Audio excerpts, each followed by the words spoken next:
Merhaba arkadaşlar. Şimdi size göz kapalı yiyecek challenge yapacağız. Burada bana yardım eden arkadaşımız Derin var. Şimdi hazır mısın? Gözlerini kapatıyorum. Merhaba. Allah veremiyor hiçbir şey. Gördün mü beni? Bu kaç? 4. Yanlış. Başlayalım. Şimdi bir dakika kaşık alayım.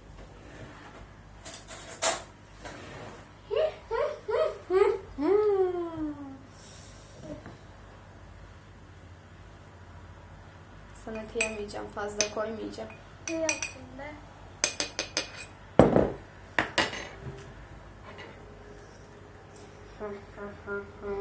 Ne yapıyorsun? Ne yapıyorsun?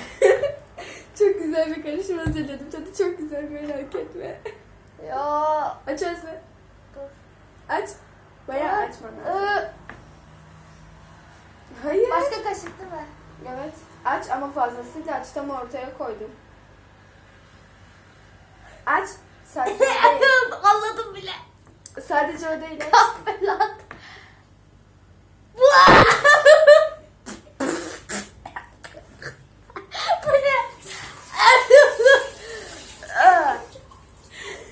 Kahvenin ekşisiydi. Aslında güzel tadı. Bilemedin.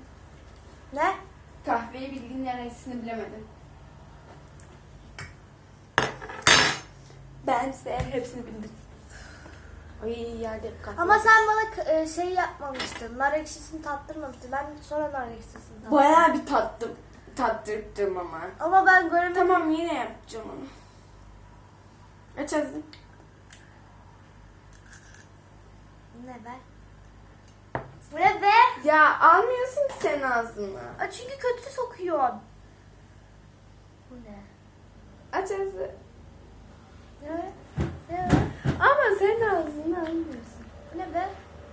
Yiyeceksin onu ama çıkarma gibi bir şey Bu ne yok ki? da. Tatlı bu.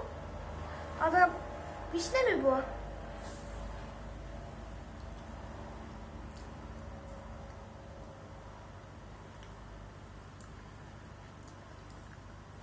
Nereye gitti la?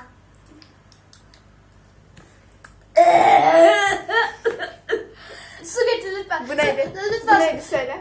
Vişne. Dı. Ya su getir. Salça. Su getir. Kusacağım şimdi. Derin hiç bilemedi.